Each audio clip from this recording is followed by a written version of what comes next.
We're back with another episode of Grind Lifestyle. Today we have independent country hip hop artist Overtime on. Um, and we're joined with Scott Bartlett of Saving Abel, Brian Hopkins of Elvis Monroe, Hero's Journey podcast. And let's just jump into it, guys. I noticed I look like I've been got a huge white light. There we go. How you guys doing? What's up, brother? Man, I am so stoked and honored to be on here with you guys. You guys rock.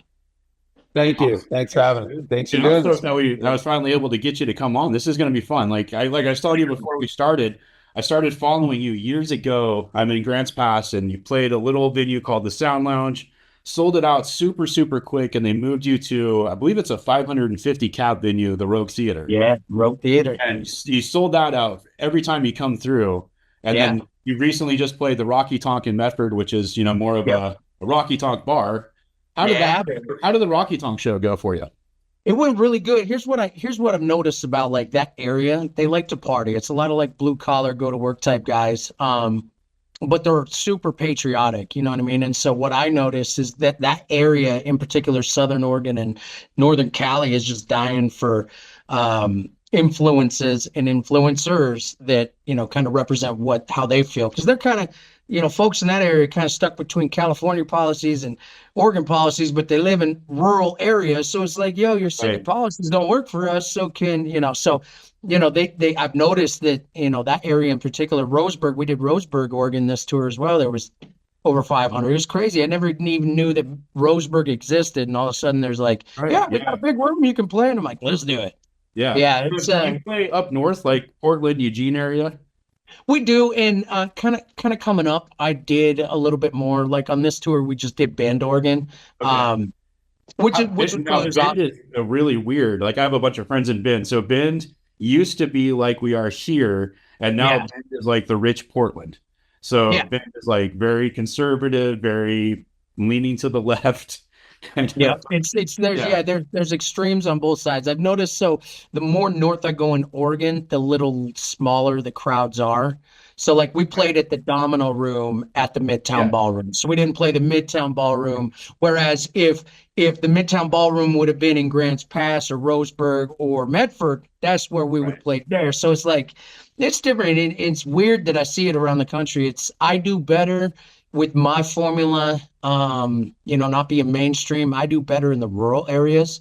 If I go to Chicago, or if I go to Miami, or if I go to, big cities and stuff, I'm competing with 40 other things going on. But if I go to little Grants Pass, Oregon, I'm the only thing going on and the whole town's coming out. So I got to be honest, dude, rock and roll is no different. I say this all the time. I've been saying it for years. It lives in rural blue collar areas. That's right. C markets, where the people are starved for the music and they can't believe you're in town and they can't wait to take their chick out and drop all the money they spent all week on cold beer and merchandise.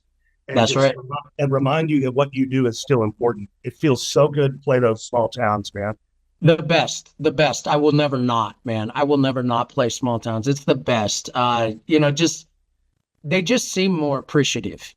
You know what I mean? Because in the city, they just saw, they go and see Saving Abel. And then this week, Metallica has a massive tour. So they see them the next week. And it's like they have all these things to do. But you go to, little La Crosse, Wisconsin, and you know what? They're coming out because they're like, this is so cool that they're coming here. So, yeah, I agree, man. That's, and I think the cities nowadays are more of the urban genre.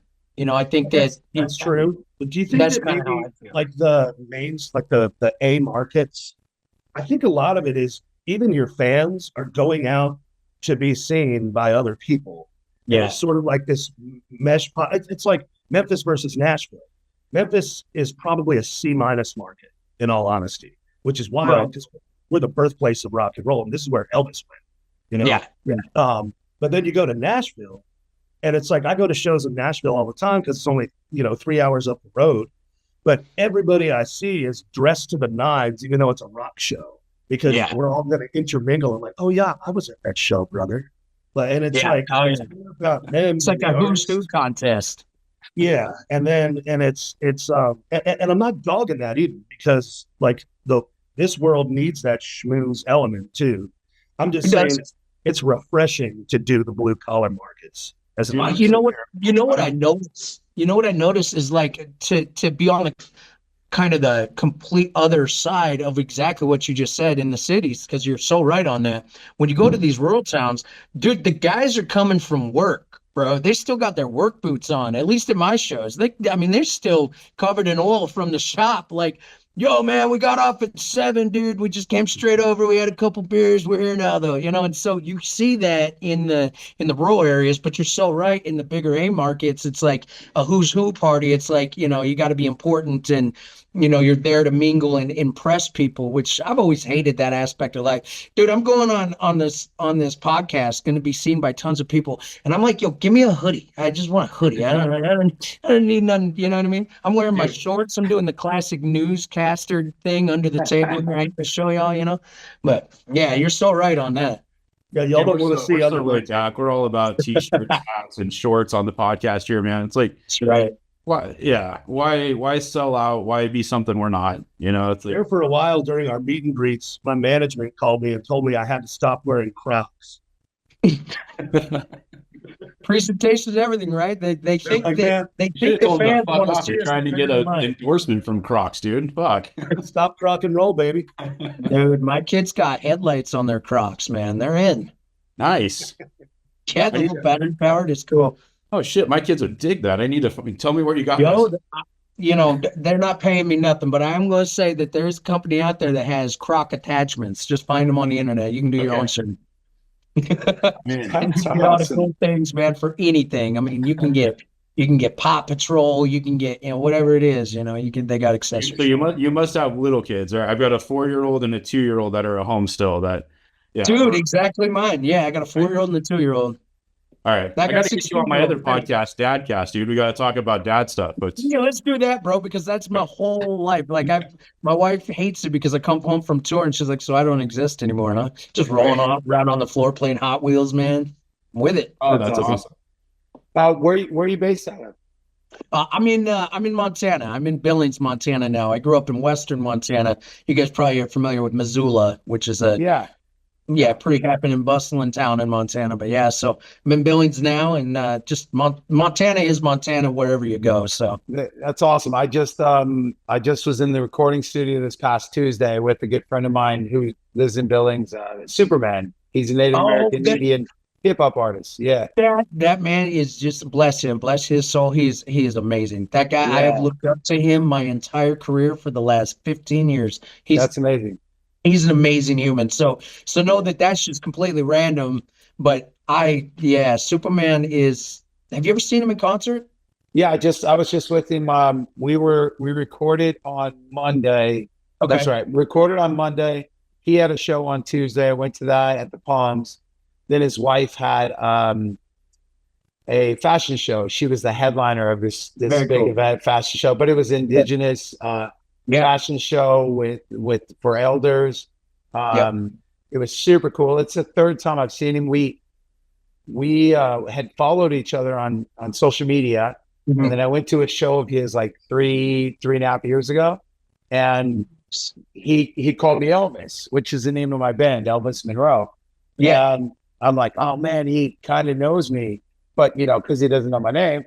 Yeah. And when we swapped numbers, we wanted to collab, and now we just finished 2 songs. One, which is one of my next releases, and then I just wrote the hook and sang on his, which we recorded on Monday. And now I'm actually directing the video for it as well. And so it's cool.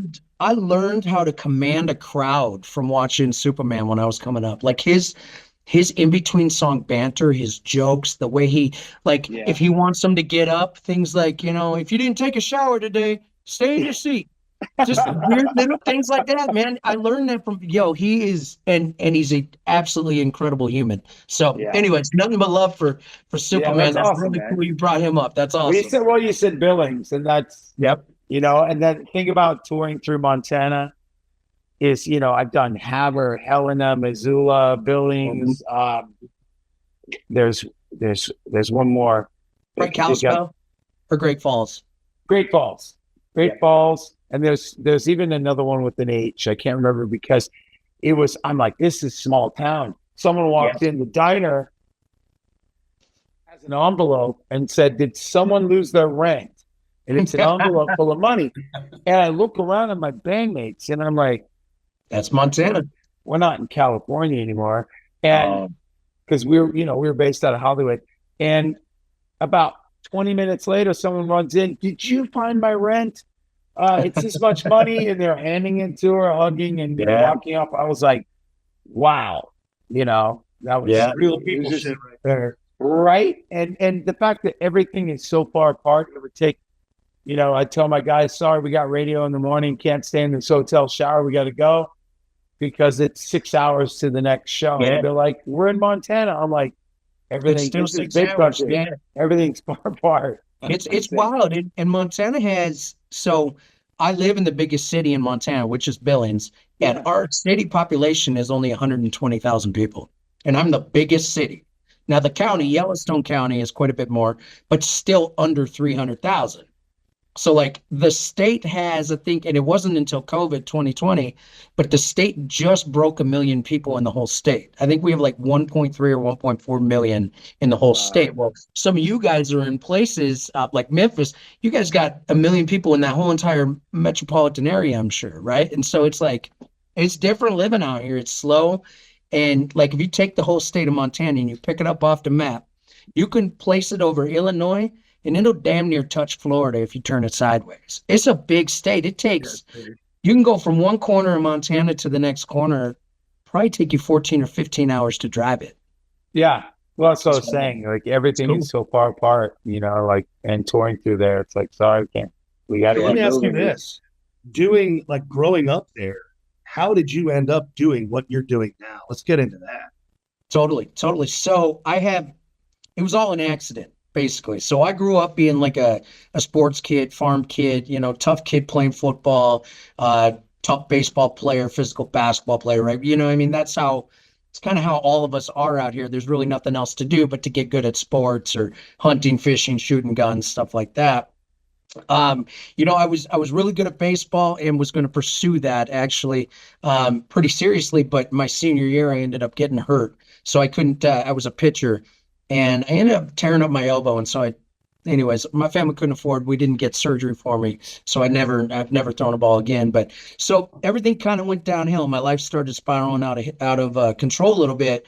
And for a few years there, I got pretty hopped up on drugs. I got a meth addiction basically back then. And what happened was, crazy as it sounds, I can thank meth for why I'm a musician. And the reason why I say that is, a lot of times when people are doing that stuff, they get bored. They're not doing shit. Sometimes people paint. Sometimes they just do random shit, take apart Xboxes, whatever. Mine was poetry. For some reason, I'd never been into it, never thought about it, none of that stuff. So I just, bored, started writing poetry. And then this was LimeWire days. And so like you could download like instrumentals and stuff for free. Like they'd strip the vocals out of like Nothing But a G Thing, things like that. And you'd get the instrumental. And so I just started like rhyming over it. Well, I've been sober off substances and stuff for 18, 19 years now, so I'm good now. But God bless meth. If it hadn't been for that, I hadn't have done this. So anyways, I found it, and when I started doing music, rap was pretty heavy in what I was doing. But around that time, 8 Mile came out, right? And so here's this kid that's really impressionable from mainstream media because, we have nothing popular in the whole state. So what we're getting is from the radio or TV or whatever. That's, we're about 3 months behind. If you guys, Saving Abel drops a hit today, Montana's not getting it for 3 months. Like, it's just how it works. I mean, today's different with Spotify and the internet, but when I was growing up, it wasn't like that. And so anyway, so I was kind of emulating kind of what I thought it meant to be like a rapper. More, saggy pants. The image was really similar to what would be like a West Coast Cali, like white gangster dude, right? And so I was confused for the first couple of years. And, it wasn't after I kind of got back to my roots. I just kind of got sick of it. I got sick of being broke, sick of people not listening, things like that. And I was like, well, I like country. Let's see what this country thing is. Because I also came up on like UGK and I came up on Nappy Roots and Bubba Sparks too. And so I was like, well, let's try this. And I started getting on like YouTube, and they used to have something called SoundClick where there was beats, dude. And I don't know, I just kind of infused then the music that I naturally knew. Because in Montana, if you hop into a pickup or a car, doesn't matter which one it is, back in 2000 and 2001, 2002, it's country music coming out of the FM radio. That's what's coming out. That's what we grew up on. And so then I recognized, so I'm pretty sharp, and I was like, okay, well, these songs that I have acoustic guitar and stuff in, these are the ones getting the most streams. And so I wasn't stupid. I looked at it, I was like, well, okay, maybe this is the way. And it just kind of caught attention, and I started doing more and more music with country undertones. And as I'm getting older, I'm going to be 40 this year, I'm starting to infuse even more actual classic country into what I'm doing. And essentially what the result was basically what Jelly Roll was doing pre-Nashville, blowing up big. And that's essentially the sound that came. And I basically took my roots of being cowboy country, because I grew up around ranching and cattle and horses. So I don't know country boy like big old lifted trucks riding around in the mud. That's not really our kind of country. Our kind of country is cowboy country. So that's kind of how it all kind of infused. But it was a lot of growing up and maturing. And, of course, just getting older and being more mature and caring more about what I was putting out to the world. And so that's kind of how the country rock rap overtime was born. That's awesome, man. I think you just wrote a song called Our Kind of Country. That's awesome. That's awesome. And it's a different kind. And that's what's interesting is like, because I'm in what they call, country rap genre. You got, like Ryan Upchurch. Let's say him, for example. Dude's redneck, dude's country, definitely. But he's not my kind of country. My kind of country is I'll go throw a saddle on a horse. You know what I mean? That's like, and then we'll go up trail riding and do some elk hunting or we'll move the cattle to the, third pasture over. Like that's country to me. So that's kind of the contrast. And so it's taken me a little bit to kind of take off kind of in the South. As far as that genre goes. But in the North, I'm still talking our kind of country. And so it's just, I believe that's why I've caught up more in the kind of the Northwestern and Rocky Mountain region most. Yeah, we did, it was the funniest tour. It was like Abel and like Upchurch, Yellow Wolf, Moonshine Bandits, the Lax. Oh, I bet that was fire. It was fire, but what was funny was we were the first on the bill. And because that domain of music had taken over. Yeah, that's true. And they do. And Upchurch is like Elvis of that genre. Well, and all of them were just like, man, we can't believe we're on tour with you guys. Like we were raised on your shit. And I was like, how old am I? When did I get old? How is that even humanly possible? I don't feel that old. Yeah. And they're like, like, hey, will you play guitar? I'm like, yeah, I'll play. And actually it spun my career into a pretty auspicious direction where I was like that cat that was cutting guitars because I straddled that fence of country and rock. Yeah. Rock wanted country guitar and country wanted rock guitar. Yeah. And I sort of fell into this niche, and now I'm finding these hip hop artists that want what I do. Yeah. Oh yeah. Oh, what you're doing, bro, that's our sound. That's our signature. And what you can do. Yeah, I'm telling you, there's a reason why country music has never failed. Everybody has that sound in their blood. Coming up in the next few months. So it's like we actually have a management company where we manage an up and coming country guy that's got a Brantley Gilbert sound, but he just did a hip hop, kind of a country hip hop thing. And then he's got a new song with our artist singing, and then Jesse Lawson from Sleeping with Sirens rapping. Oh, fire. Nice. Yeah. So Jesse actually mixed and mastered it. So it's it's a cool, different sound for Scott for sure. Nice. I'm stoked on it. I can't. That's what's fun for music, man. Especially when you get this identity like Saving Abel, and you're like, wait a minute though. And so you have all these different genres coming at you, and you're able to play, and you're like, dude, this is funky. This has a feel. This has a vibe. I love it. And so that's what's awesome about music. And when I discovered I could add country elements to rap, I was like, that's it for me. And also now I can speak about things that I can be proud to have my kids listening to, where before, like, it's not what I want my kids listening to, what I was doing when I first started. No way. Yeah, that hip hop content can get a little dicey. It can. That's for sure. Man, I'm proud of you though for kicking. Brother. Yeah, I'm serious. I mean that because it's the hardest thing to. You're from a small town. And not much else to do. Yeah, exactly. You get caught up in something, and you recognized, and then you gave tribute to that time, because that's who you are. I mean, you went through that. That's what made you the person sitting here talking to us, sharing your story about it. And so that's what's important. And, but I'm proud of you for moving through that and getting to where you are right now, which is really awesome. And also the way that you speak, you talk about the people who do influence you from Superman to, what'd you say, Upchurch and people like that. And that's huge, because Scott Bartlett's not Scott Bartlett without the people that influenced him, and Nick as well. And Nick is trying to spread that kind of influence, meaning the positive sides of stuff. You don't know that guy's going through hell right now, but he is, and he's putting on a face and getting up and grinding it out constantly. So that's what this is, and that's what this is about. No one knows the struggles we go through and the challenges that we face when we're gifted with another day. That's right. And right now, you just pay tribute to, your family and where you come from and your roots, and then finding your own identity, creating your own circle in the world kind of thing. And that's awesome. And the way you talk about it, man, seriously, it's important. It is important. You lose yourself if you don't. If you don't know your roots, you're going to lose yourself. Absolutely. Well, in 18, 19 years, man, to be clean on that shit, I mean, congratulations. I mean, when would you say, like, I'm getting back to your music, when would you say you caught your first break? So I caught my first break with my biggest song. Is called Hunger in My Stomach. So I started putting out music in 2007. I didn't make money enough to live on till it was 2018. And the song in particular, called Hunger in My Stomach, was actually out for a whole year before it ever caught traction. See, I was making so little in money that I wasn't logging into distribution. It didn't matter. I was living a regular life, doing job work, and I'll never forget.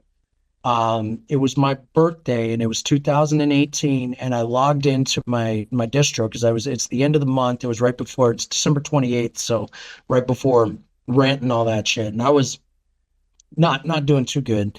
And there was $10,000 in my distribution, and I had never seen that, never even considered it. And I was like, oh my God, this just answered everything. It was like God was like, here you go. You're on your way. And I knew that Hunger in My Stomach was getting streams. I seen it, but I didn't know what that meant monetarily because I had never made money.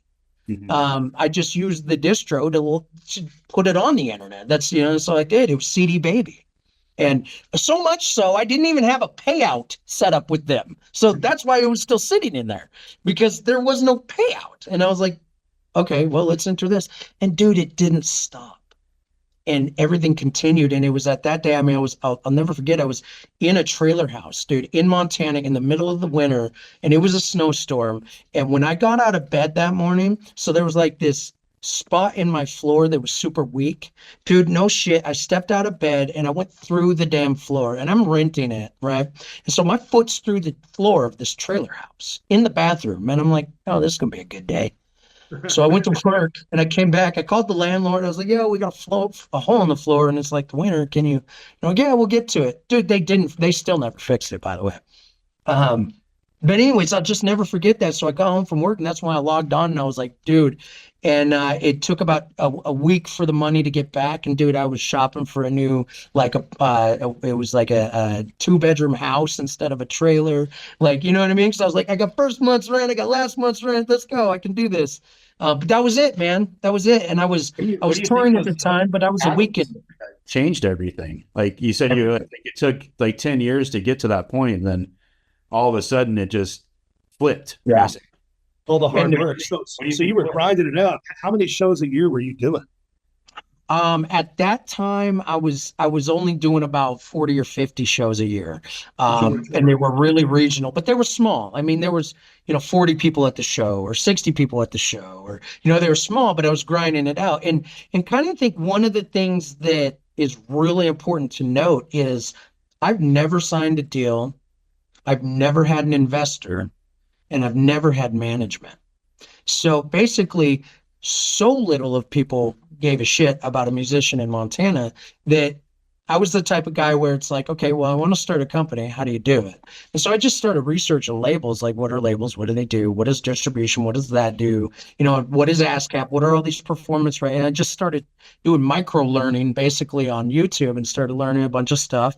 And then I realized what a record label truly was. And it's a really bad loan, a really bad loan. So I'm going to give you an example. I'm going to give you an example. So let's say you wanted to sign me today, and this is not directed at you or anything like that, but I'm saying, let's say you wanted to sign me today, and you're like, yo, we're going to put $100,000 behind you over time. We just want to be able to recoup it first. And then after that, we'll do 60-40. We'll give you 60 over time, and we'll just take 40 after we recoup. Seems like a good deal. Great. But what really just happened was I just took a $100,000 loan at a 40% interest rate. Yep. For life. Yep. For life. And so I was like, well, that sucks. And the rights to your music too. That's right. Oh, yeah, there's so much more involved, but on the simple surface level of that, that's essentially what it equals to me. And so I'm like, okay, well, I don't have any money, but I was pretty good at paying my bills and stuff. And I had built up these credit cards. I had 3 of them.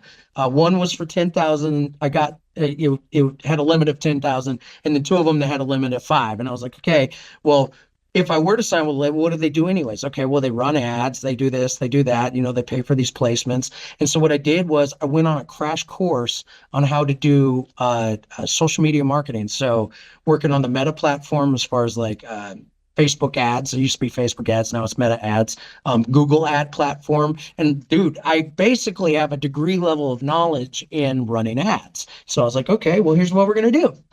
Once I got that check from Hunger in My Stomach, I was like, okay, it's over. And I started spending $5,000 a month just in ads on that song. And the returns on them it kept the machine rolling.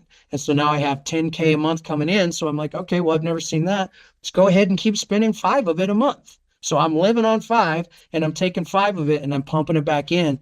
And, I don't know, it went crazy. And then I learned how to do it with concerts. And I'm like, okay. So I bypassed promoters. So especially with Saving Able, you guys are used to being with like an agency, and then there's buyers all over, and they put the show together. Dude, what I do is I call the venue direct and say, how much to rent you? 500 for the night. We just played the Knitting Factory in Boise. Great venue. How much? Yeah. How much to rent? So I rented it. I have a ticketing. So by doing that, I was also able to sign a ticketing deal to use a company exclusively. And by doing that, well, how ticketing works, they get fees. So they're like, well, if you use us exclusively, we'll give you this, this bonus that you don't have to pay back. And so I took that bonus, and then I did a tour, and I used all that money, and I advertised each show, dude. And I basically have figured out that off of 150 people per night at 70 shows a year, that equates to about $1 million in revenue in a year. Now, if you can do 1,000 people, that equates to about 4.5 to 6.5 million. But you know what? Those artists are not making that if they go play for 1,000 people a night. Those artists are getting, we'll pay you 10 grand a night, 10 grand, 15 grand a night. Not realizing that 1,000 people a night, first off general admission at $25, that's 25,000. So why is the artist only getting 10 or 12? Let's start there. Now, on top of that, you got VIPs, and when you play a venue like the Knit, and artists don't know this either. When you have fans that are sitting in that catwalk and they're sitting at tables, they charge for those tables. Yes, they do. All that. And if you rent the venue outright, you get all of that because you're not being promoted in. The venue is Kid Rock does it. That's right. That's right. And basically my average concert is about $220 a night. And, this year we'll have done, about 800K just in touring. Something I'm most proud of. I don't care about the money. something I'm most proud of is at the end of the year, I'll have paid out $200K in payroll to a crew of 10 guys that are on my crew. And that's a cool thing for, having them for, 2 months at a time. Like, here's 20 grand for 2 months, bud. That's How do you pretty cool. roll? Like with your acts, would you walk us through the So delegation? this is crazy too. So I learned that if you use an entertainer bus, you have to hire a driver and you have to follow DOT laws. And there's certain weird things like if a driver has met his hour allottage, you could be 30 minutes from home and he can't drive you home. You have to stop. Just weird things you got to follow. Well, they make RVs, Class A RVs with bunks in them. And so what I have is a 2020, basically 38-foot RV that has 2 bunks in the back, a bunk over the cab that slides down, and then beds and couches. And we just roll in that. And what's even cooler about that is I came to the crew and I was like, guys, here's what I can do. I can hire us a driver. This is what it's going to cost per week. Or since none of us need a CDL because it's an RV, I can distribute what we would pay a driver among each of you guys, and each of us can drive. And so here's what's cool. There's 7 of us on my bus. If each of us drive 2 hours, we can make it 14 hours in a day. And all we have driven is ourselves 2 hours.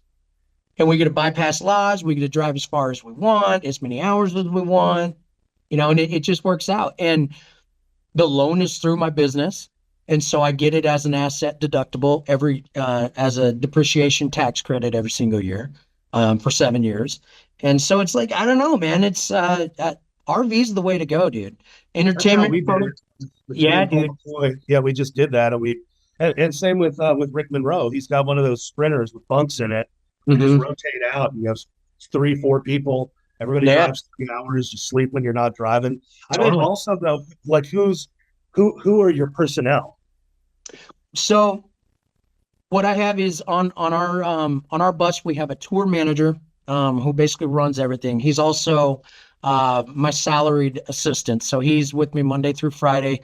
I believe he's who set all of this up for us to do this. But so he's my salaried employee. He's with me all the time. So what's great is when I set everything up, he's there. So he's an extension of me, which allows him to be able to run stuff in the show while I'm on the bus. Then we have a merch tender that runs the merch for it. And then I have a label rep is what we call him, even though it's my label. But what his job is to scan tickets and handle the money at the door. So I have 3 staff members, and then I have my band, which is drummer, bass, and guitar, and then myself. That is an awesome lineup. It works great, man. It's so smooth, and it's all in-house. Yeah. It you can set it and forget it. Our system is, and we started talking about it before we hopped on the podcast here, but I got guys like Chris Calico who toured with Strange Music, who basically I took their blueprint, and that's what I'm doing. Who now is no longer with Strange, and he's leaning on me to kind of get him out on the road and apply our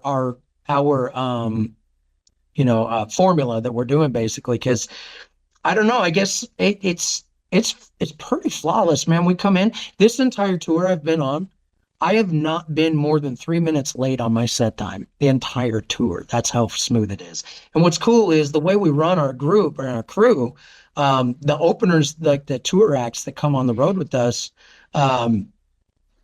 they kind of learn real quickly how we operate. And so they just kind of fall in line. And what's great is it's teaching them how to tour as well, because a lot of these guys are kind of new to it.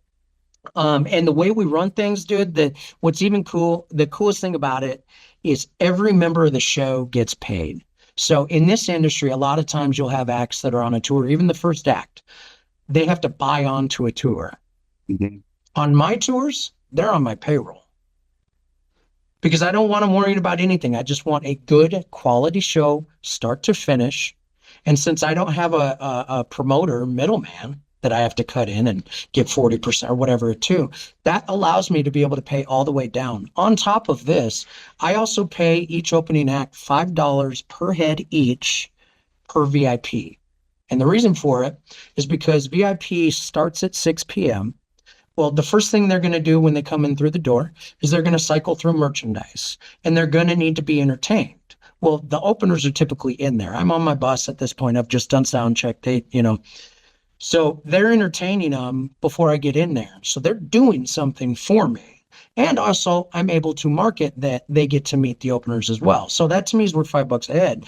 So if we have 30 VIPs for the night, each opener gets on top of their concert pay an additional $150 bonus, which, dude, on the road, hotels, gas, and food, man, that helps. And so, Goes a long way. Yeah. dude, and it creates loyalty and lifelong friendships with some of these upcoming acts, which a lot of them are going to be way bigger than me someday.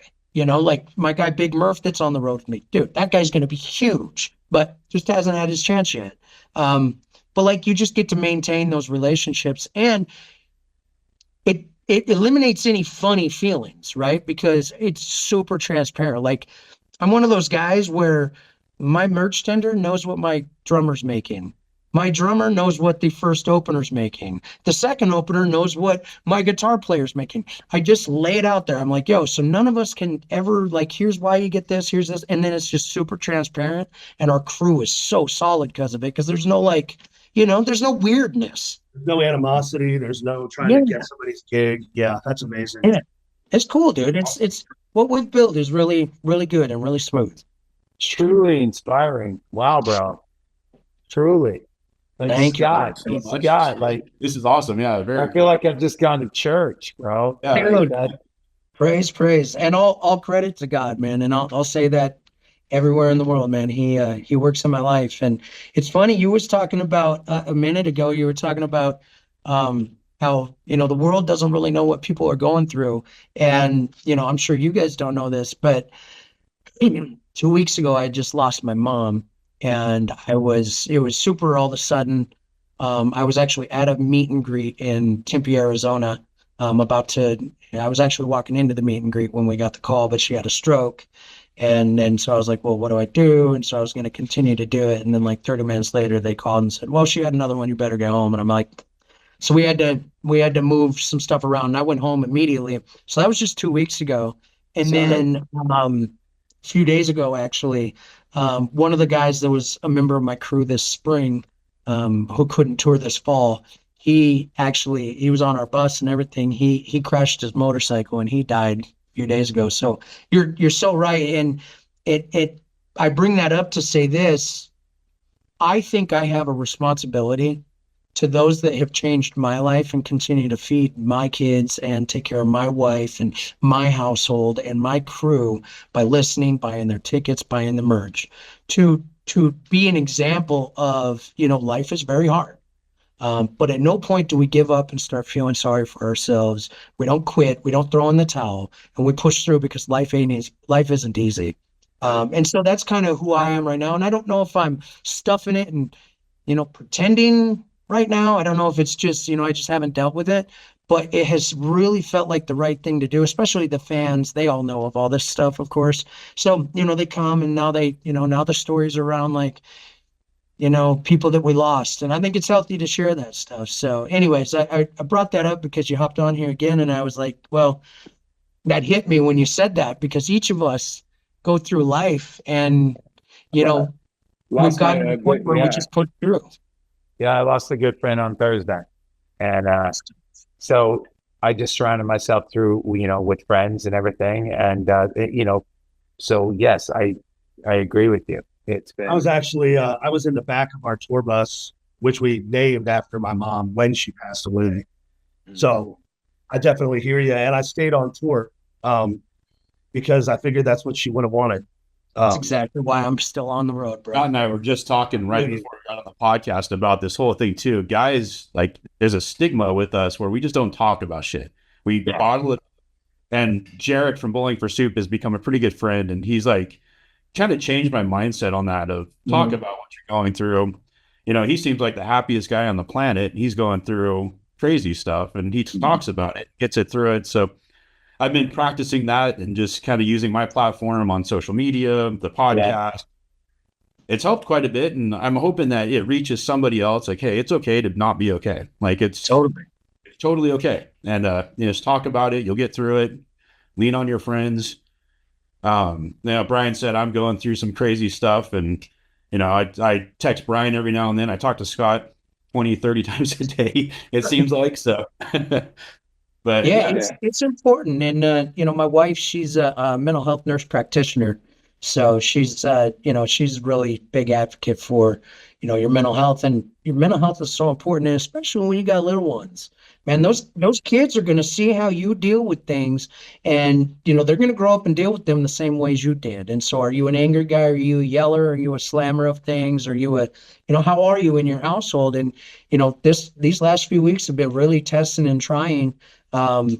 I was only able to be home for a few days when I came home because she passed, but then we had more shows, so I've been back out. Just got home yesterday. I'm here for 2 days or 3 days, so I can take the kids trick-or-treating, and then I got a concert in Salt Lake on Friday. It's like, but they are paying attention, and, these things didn't matter to me much until I had little ones, dude, and it's like, holy cow, like, it's so important to, like, hold your composure in a lot of scenarios, When are you coming down this way, man? Dude, we just did High Tone in Memphis. We just did I know. I wish we would have done this before, bro. We would have hung. Half a mile from my house. Yeah, we were just small little venue, bro. It's just trying to break out in there. But we just got done. I think it's gonna be July till I'm back there in the Tennessee area. But we're planning June, July, and August next year. Anywhere near Las Vegas? That's where I'm at. No, but I know that we're trying to do Reno. However, I'm a massive Raiders fan, and so is my wife, and so is my son. And so we always try and fly down every single year for at least a game. We're not going to be able to this year because I just toured too late into the season, and then now it's coming up on like Christmas and all that. But yeah, dude, so we'll have to get together on that. But my wife and I go down to Vegas all the time, dude. It's $100 flight from Billings. Yeah. Yep. I just did the Chiefs Raider game. Fine. I saw that on Facebook. Dude. Very cool. Yeah. It was. I watched us lose. I was on the tour bus, and then I sulked my way all the way to the stage right after it got done. Sorry, man. Yeah, I was like crying, damn Raiders. And then one of the fans, dude, no shit. One of the fans, pretty big Chiefs shirt right in front of me, front row. I'm like, you had to, didn't you? So we made a thing of it at the show. Yeah. All right, we've got about 5 more minutes. What do you got? What's coming up next for you? Any new music? More touring? Yeah, I do. I got a bunch of new music. I'm basically 2025 is my all-in year. I'm cashing out basically every investment I have, and I'm going all in because I'm just in a spot right now where I'm 39. It's now or never, and I don't want to do it by signing to some big label. If I ever did something like that, it would be a partnership situation, not a label type situation. And so I just, 2025 is my all-in year. So I'm packing up an arsenal of music and music videos, and then a big tour and a large budget to market it. And it's our go year. Either we're gonna do it or we ain't. That's amazing. Love that. Amazing. Good for you. Yeah. Thank you. I'd love to connect with you. Let's do it. Sure. Yeah. Like I said, it's you're very inspiring. Like I said, this was like going to church. I'm so glad. I was like deadbeat tired. I was up till 4 a.m. and I told Nick I will do everything I can to jump on this, and I'm really glad I did. Dude, I'm so happy you did. Thank you. No, I'm really glad I did. So thank you. This was.